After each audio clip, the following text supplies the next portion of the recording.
ಆತ್ಮೀಯ ವಿದ್ಯಾರ್ಥಿಗಳೇ, ಕಳೆದ ತರಗತಿಯಲ್ಲಿ ನಾವು ಕೈಗಾರಿಕೀಕರಣದ ಅರ್ಥವನ್ನು ಕುರಿತು ಚರ್ಚಿಸ್ತಾ ಇದ್ವಿ. In the last class we have discussed the meaning of industrialisation. So in today's classes, we have discussed the need for industrialization in India. ಇವತ್ತಿನ ಒಂದು ತರಗತಿಯಲ್ಲಿ ನಾವು ಭಾರತದ ಆರ್ಥಿಕತೆಯಲ್ಲಿ ಕೈಗಾರಿಕೀಕರಣದ ಒಂದು ಅವಶ್ಯಕತೆಯನ್ನು ಕುರಿತು ಚರ್ಚಿಸ್ತಾ ಇರ್ತಕ್ಕಂಥದ್ದು. So after the independence in India, so how it is the needful for industrialisation in our economy. ಸ್ವಾತಂತ್ರ್ಯದ ನಂತರ ಭಾರತದಲ್ಲಿ ಕೈಗಾರಿಕೀಕರಣದ ಅವಶ್ಯಕತೆ ಎಷ್ಟು ಇತ್ತು ಅನ್ನೋದನ್ನು ನಾವಿಲ್ಲಿ ಕೆಲವಾರು ಅಂಶಗಳ ಮೂಲಕ ಚರ್ಚಿಸ್ತಾ ಇರ್ತಕ್ಕಂಥದ್ದು. ಸೊ ಇಲ್ಲಿ ಭಾರತದ ಆರ್ಥಿಕ ಅಭಿವೃದ್ಧಿಯಲ್ಲಿ ಕೈಗಾರಿಕೀಕರಣದ ಮಹತ್ವವನ್ನು ಕೆಲವೊಂದಿಷ್ಟು ಪ್ರಮುಖ ಅಂಶಗಳ ಮೂಲಕ ನಾವು ಚರ್ಚಿಸ್ತಾ ಇರ್ತಕ್ಕಂಥದ್ದು. ಸೊ ಆ ಪ್ರಮುಖ ಅಂಶಗಳು ಯಾವುವು ಅಂತಂದರೆ, ಫಸ್ಟ್ ಒನ್, ಕೈಗಾರಿಕಾ ಪ್ರಗತಿಗೆ ಕೊಡುಗೆ. So the first important factors, there will be need for the industrialization in Indian economy. So contribution of agricultural progress. So ಇಲ್ಲಿ ಭಾರತದ ಕೃಷಿ ವಲಯದ ಅಭಿವೃದ್ಧಿಗೆ ಕೈಗಾರಿಕಾ ಉತ್ಪಾದನೆಯ ಹೆಚ್ಚಳವು ಅವಶ್ಯಕವಾಗಿರ್ತಕ್ಕಂಥದ್ದು. ಯಾಕೆಂದರೆ ದೇಶದಲ್ಲಿ ಕೈಗಾರಿಕೀಕರಣ ಅಭಿವೃದ್ಧಿಯಾದಂತೆ ಇತರೆ ವಲಯಗಳು ಕೂಡ ಅಭಿವೃದ್ಧಿಯಾಗ್ತವೆ.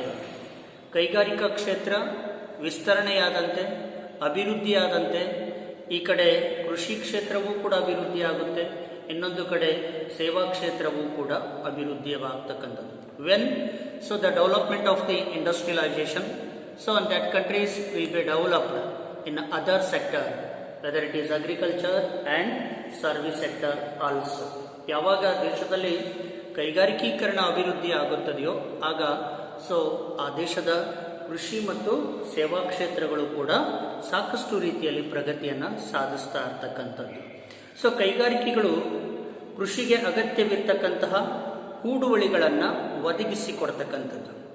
ಇನ್ these industries there will be providing many more inputs in agricultural sectors.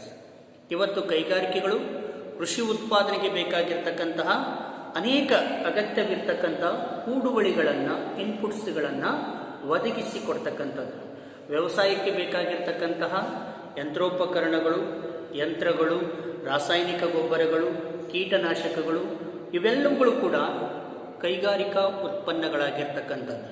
Some of those inputs there will be providing for the agricultural sector.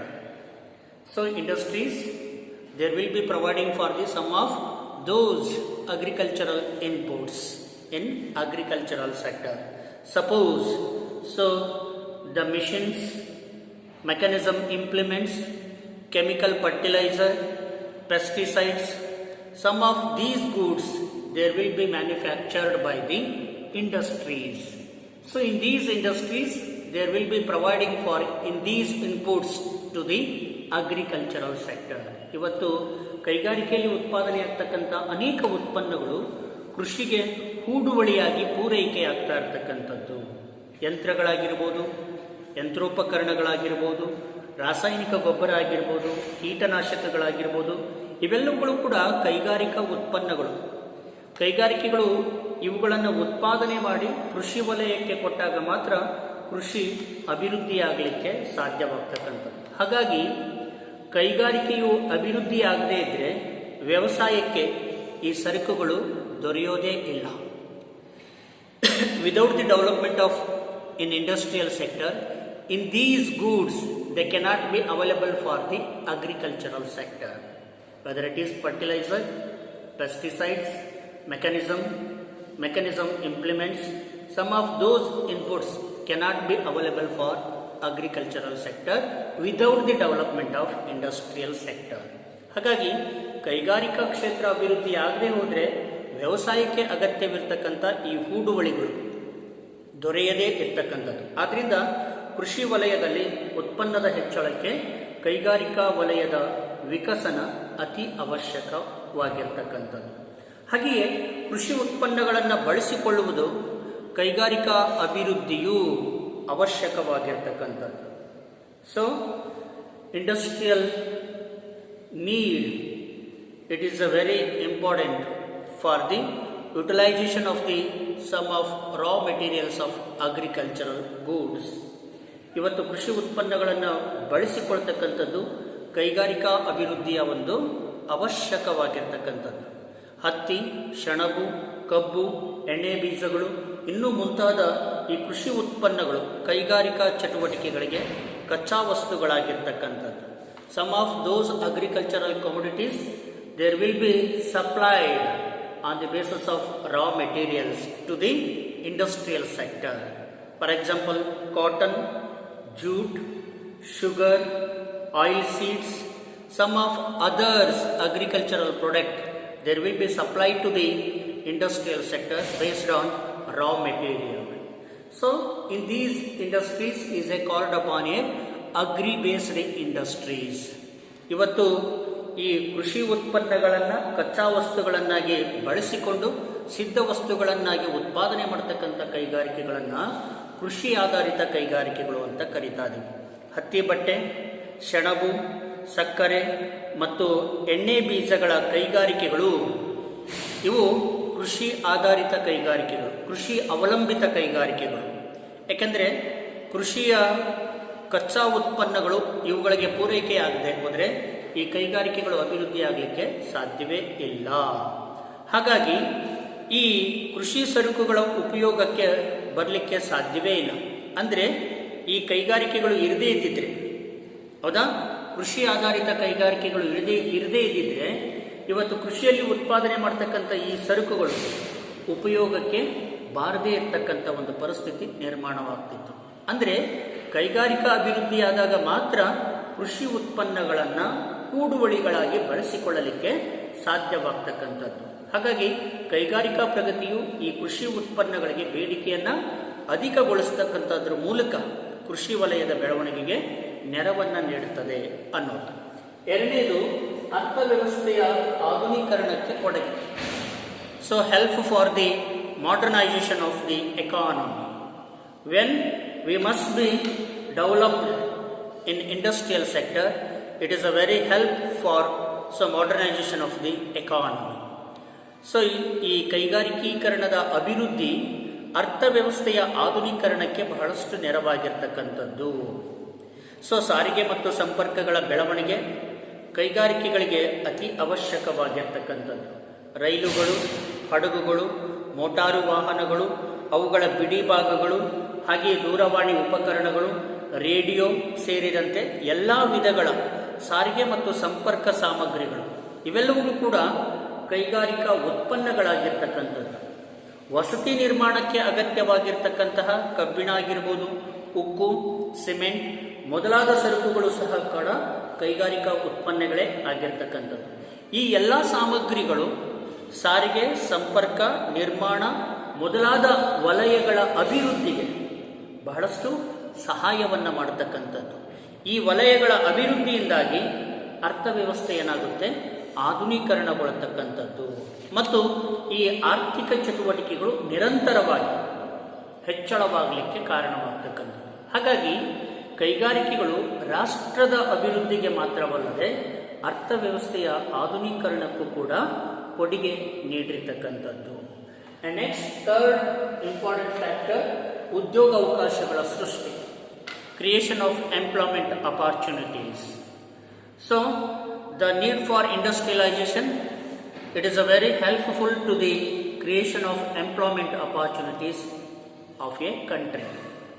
ಇವತ್ತು ಕೈಗಾರಿಕೆಗಳನ್ನು ಅಭಿವೃದ್ಧಿಪಡಿಸಿದಂತೆ ದೇಶದಲ್ಲಿ ಉದ್ಯೋಗಾವಕಾಶಗಳನ್ನು ಸೃಷ್ಟಿ ಮಾಡಲಿಕ್ಕೆ ಸಾಧ್ಯವಾಗ್ತಕ್ಕಂಥದ್ದು. ಕೈಗಾರಿಕಾ ಬೆಳವಣಿಗೆಯು ನಿರುದ್ಯೋಗ ನಿರ್ಮೂಲನಕ್ಕೆ ಬಹಳಷ್ಟು ಸಹಾಯ ಮಾಡ್ತಾ ಇರತಕ್ಕಂಥದ್ದು. So the growth of industrial sector, it is a very helpful for the removal of unemployment situation ಅಂತ ಕರೀತಾ ಇರ್ತಕ್ಕಂಥದ್ದು. ಭಾರತದಂತಹ ದೇಶದಲ್ಲಿ ಇದು ಬಹಳಷ್ಟು ಮುಖ್ಯವಾಗಿರ್ತಕ್ಕಂಥ ಸಂಗತಿಯಾಗಿರ್ತಕ್ಕಂಥದ್ದು. ಹೊಸದೊಂದು ಕೈಗಾರಿಕೆ ಸ್ಥಾಪನೆ ಆದರೆ ಅದು ಅದರ ಉತ್ಪಾದನಾ ಸಾಮರ್ಥ್ಯಕ್ಕೆ ತಕ್ಕಂತೆ ಸಾವಿರಾರು ಉದ್ಯೋಗಾವಕಾಶಗಳನ್ನು ಸೃಷ್ಟಿ ಮಾಡತಕ್ಕಂಥ ಅಥವಾ ಒದಗಿಸಿಕೊಡ್ತಕ್ಕಂಥ ಒಂದು ಶಕ್ತಿಯನ್ನು ಹೊಂದಿರತಕ್ಕಂಥದ್ದು. And new industries will be established in a countries. That industries there will be creating so thousands together of employment opportunities. So ಒಂದು ಹೊಸ ಕೈಗಾರಿಕೆ ಸ್ಥಾಪನೆ ಆಯಿತು ಅಂತಂದರೆ ಅದು ಸಾವಿರಾರು ಜನರಿಗೆ ಉದ್ಯೋಗ ಅವಕಾಶಗಳನ್ನು ಒದಗಿಸುವ ಶಕ್ತಿಯನ್ನು ಹೊಂದಿರತಕ್ಕಂಥದ್ದು. ಹಾಗಾಗಿ ಈ ಉದ್ಯೋಗ ಅವಕಾಶಗಳ ಸೃಷ್ಟಿಯ ದೃಷ್ಟಿಯಿಂದ ಬೇರೆ ಯಾವುದೇ ವಲಯವೂ ಕೂಡ ಕೈಗಾರಿಕೆಗಳಿಗೆ ಸಾಟಿಯಲ್ಲ. ಕೃಷಿಯೂ ಅಭಿವೃದ್ಧಿಯಾದಂತೆ ಅದರಿಂದ ಹೊರಬಂದಂತಹ ಕಾರ್ಮಿಕರಿಗೆ ಕೆಲಸವನ್ನು ಒದಗಿಸಲಿಕ್ಕೂ ಕೂಡ ಕೈಗಾರಿಕೆಗಳು ಅತಿ ಅವಶ್ಯಕವಾಗಿರ್ತಕ್ಕಂಥದ್ದು. So the excess labour of the agricultural sector, so that laborer there will be getting the jobs in industrial sector. So this is also one of the helping of industrial growth. So ಆರ್ಥಿಕ ಅಭಿವೃದ್ಧಿಯೊಂದಿಗೆ ಕೃಷಿ ಯಾಂತ್ರೀಕರಣವನ್ನು ಅನುಸರಿಸೋದ್ರಿಂದ ಇಲ್ಲಿ ಬಹಳಷ್ಟು ಕಾರ್ಮಿಕರಿಗೆ ನಿರುದ್ಯೋಗವೇ ಗತಿಯಾಗ್ತಕ್ಕಂಥದ್ದು. ಈ ನಿರುದ್ಯೋಗಿಗಳನ್ನು ಮತ್ತೆ ಉದ್ಯೋಗಿಗಳನ್ನಾಗಿ ಪರಿವರ್ತನೆ ಮಾಡಲಿಕ್ಕೆ ಕೈಗಾರಿಕೆಗಳು ಅಭಿವೃದ್ಧಿ ಆಗ್ತಾನೆ ಇರಬೇಕು. ಇಲ್ಲದಿದ್ದರೆ ಅವರು ಮತ್ತೆ ಕೃಷಿಯನ್ನೇ ಅವಲಂಬಿಸೋದ್ರಿಂದ ಅವರ ನಿರುದ್ಯೋಗದ ಒಂದು ಪ್ರಮಾಣ ಹೆಚ್ಚಳವಾಗ್ತಾ ಇರತಕ್ಕಂಥದ್ದು, ಕೃಷಿಯ ಪ್ರಗತಿಯೂ ಕೂಡ ಹಿನ್ನಡೆ ಆಗ್ತಕ್ಕಂಥದ್ದನ್ನು ನಾವಿಲ್ಲಿ ಅಲ್ಲಗಳೆಯೋ ಹಾಗಿಲ್ಲ ಅನ್ನೋ. ಅಂಡ್ ನೆಕ್ಸ್ಟ್, ಸೊ ಜೀವನ ಮಟ್ಟ ಸುಧಾರಣೆ, improvement of standard of living. ಕೈಗಾರಿಕಾ ವಲಯವು ಉದ್ಯೋಗಿಗಳಿಗೆ ಸಾಪೇಕ್ಷವಾಗಿ ಹೆಚ್ಚು ಆದಾಯವನ್ನು ತಂದುಕೊಡ್ತಕ್ಕಂಥದ್ದು.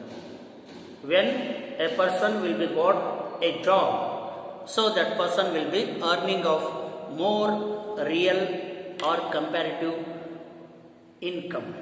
ಇಲ್ಲಿ ಕೈಗಾರಿಕಾ ವಲಯವು ಉದ್ಯೋಗಿಗಳಿಗೆ ಸಾಪೇಕ್ಷವಾಗಿ ಹೆಚ್ಚು ಆದಾಯವನ್ನು ತಂದುಕೊಡ್ತಕ್ಕಂಥದ್ದು. In industrial sector there will be providing more income for the labourer, industrial labourer. ಉದಾಹರಣೆಗೆ ಕೈಗಾರಿಕಾ ಕಾರ್ಮಿಕರ ಗಳಿಕೆ ಮತ್ತು ಜೀವನ ಮಟ್ಟ ಕೃಷಿ ಕಾರ್ಮಿಕರ ಗಳಿಕೆ ಮತ್ತು ಜೀವನ ಮಟ್ಟಕ್ಕಿಂತಲೂ ಕೂಡ ಉತ್ತಮವಾಗಿರ್ತಕ್ಕಂಥದ್ದು. So the standard of living in a industrial labour is better than to the agricultural labourers.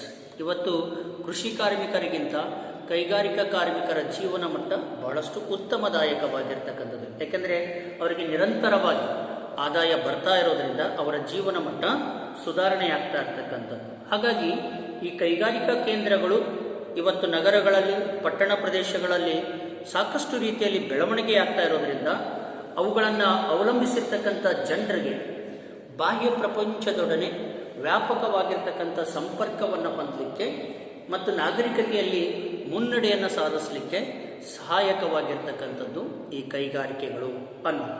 And fifth one, ಆಂತರಿಕ ಮತ್ತು ಬಾಹ್ಯ ಮಿತವ್ಯಯಗಳ ಪ್ರಯೋಜನ. ಸೊ ಇಲ್ಲಿ ಬಾಹ್ಯ ಮತ್ತು ಕೈಗಾರಿಕೆಗಳು ಆಂತರಿಕ ಮತ್ತು ಬಾಹ್ಯ ಮಿತವ್ಯಯಗಳ ಅವಕಾಶವನ್ನು ಕೂಡ ಒದಗಿಸಿಕೊಡ್ತಕ್ಕಂಥದ್ದನ್ನು ಅಲ್ಲಗಳೆಯೋ ಹಾಗಿಲ್ಲ. ಅಂದರೆ ಉದಾಹರಣೆಗೆ ಒಂದು ಪ್ರದೇಶದಲ್ಲಿ ಹೊಸದಾಗಿ ಒಂದು ಉಕ್ಕಿನ ಕಾರ್ಖಾನೆ ಸ್ಥಾಪನೆ ಆದರೆ ಅದರ ಸುತ್ತಲಿನ ಪ್ರದೇಶದ ಗಣಿಗಾರಿಕೆ, ಸಾರಿಗೆ ವ್ಯವಸ್ಥೆ ಮುಂತಾದವುಗಳು ಬೆಳೆದು ಸಹಸ್ರಾರು ಜನರಿಗೆ ಉದ್ಯೋಗ ಅವಕಾಶಗಳನ್ನು ಒದಗಿಸಿಕೊಡ್ತಕ್ಕಂಥದ್ದು. ಇದನ್ನು ನಾವು ಆಂತರಿಕ ಆರ್ಥಿಕತೆಗಳು ಅಂತ ಕರೀತಾ ಇದ್ದೀವಿ. ಹಾಗೆ ಕಾರ್ಖಾನೆಯಲ್ಲಿ ಉತ್ಪಾದನೆಯಾಗಿರ್ತಕ್ಕಂಥ ಉಕ್ಕು ಇತರೆ ಅನೇಕ ಪ್ರದೇಶಗಳಲ್ಲಿ ಕಟ್ಟಡಗಳ ಕಾರ್ಯಗಳಿಗೆ ಬಳಸಲ್ಪಡೋದ್ರಿಂದ ಆರ್ಥಿಕ ಮುನ್ನಡೆ ಆಗ್ತಕ್ಕಂಥದ್ದು. ಉಳಿದಂಥವುಗಳನ್ನು ನೆಕ್ಸ್ಟ್